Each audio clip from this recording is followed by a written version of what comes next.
Tohle to jsou Hexagon 7.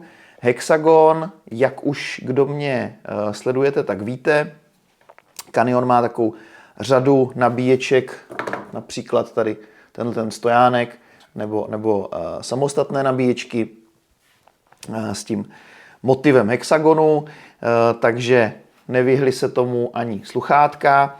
A je potřeba říct, že vlastně pokračují v tom, co dělali. Jak už jsem říkal, 8, 10, to jsou sluchátka, která já aktivně používám. Viděli jste vlastně test na mém kanálu obou těchto sluchátek a od té doby je mám.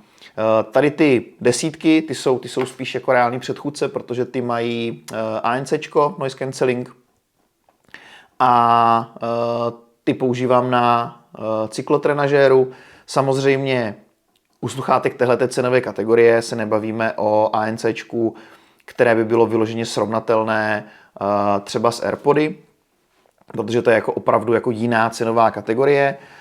Nicméně typicky, jak jsem říkal, já je používám na tom trenažéru, protože to je mašina, která pod váma hučí, a když chcete slyšet třeba hudbu nebo seriál nebo nějaký podcast, tak abyste to nemuseli mít prostě tak nahlas, že by to bylo nepříjemný, tak je fajn ten hukot pod sebou odrušit. A na to můžu říct, že to naprosto stačí a opravdu to pomáhá. Takže není to až tak, jako prostě ty drahá sluchátka, která vás opravdu úplně odpojí, ale na tu funkčnost je to věc, která je dostatečná a opravdu to velmi pomáhá. Tady se nejedná o žádnou revoluci, ale jedná se o evoluci. Ten noise cancelling, jak jsem říkal, fungoval už tady. Tady bych řekl, že je o malinko lepší, takže je tam vidět nějaký generační posun. Jinak technicky Bluetooth 5.4, tady je takový ten moc zajímavý design, kdy vlastně kombinuje tu černou a žlutou.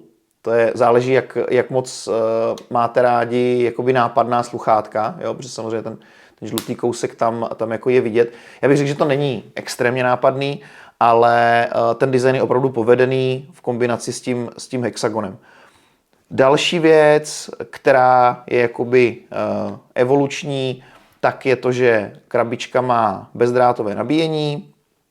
Co se týká výdrže, tak jsme tady na nějakých 27 hodinách i s krabičkou.